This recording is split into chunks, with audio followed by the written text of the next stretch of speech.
breaking news. And that breaking news right now at noon, 3 men are on the run after escaping from the DeKalb County Jail earlier this morning. Thanks for being with us. I'm Brooks Baptiste. Atlanta News First reporter Mary-Kate Hamilton has been staying on top of this story for us for hours now. Mary-Kate, what can you tell us about these inmates? Well, all 3 men are considered dangerous and potentially armed, and their charges range from things like murder to aggravated robbery to arson. The public is urged to be extremely cautious and to not approach them if you see them. And this all started during a routine security check when officers noticed that these 3 inmates were missing.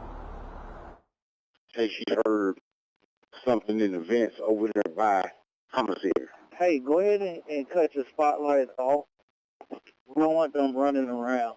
If we heard noises, we want them to stay where they at. Just set up the perimeter and keep eyes on the roof line.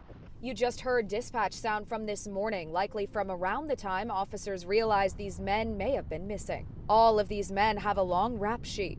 Charles Stevenson faces charges in DeKalb County of murder and armed robbery. He was also convicted in 2023 in Florida for carjacking, kidnapping, and robbing 5 victims in Miami, some who he had connected with using the dating app Grindr.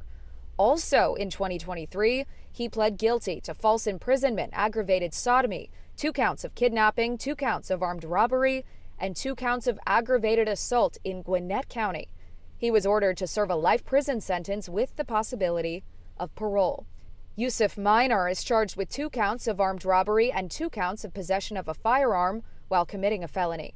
In 2024, he was convicted on malice murder, felony murder, 2 counts of aggravated assault, and possession of a firearm while committing a felony.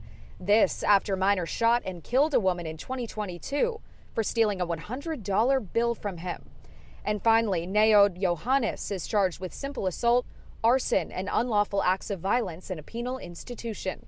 Again, all 3 of these men are considered dangerous and could be armed. Sheriff Melody Maddox with the DeKalb County Sheriff's Office says, quote, "We take this breach very seriously and are working diligently to ensure these individuals are safely returned to custody as quickly as possible," end quote. Now, these men have now been missing for hours. We believe they've been missing since as early as 5 o'clock this morning. We cannot say this enough. These men are considered dangerous. So if you see them, do not approach them and contact your local authorities. We will, of course, continue to follow this search closely as agencies continue to work to locate them. For now, live at the DeKalb County Jail, Mary-Kate Hamilton, Atlanta News First. Mary-Kate, thank you. And be sure to download the free Atlanta News First app. We are going to keep you alerted as authorities work to track down those escaped inmates. And as soon as they bring them into custody, we'll be sure to let you know.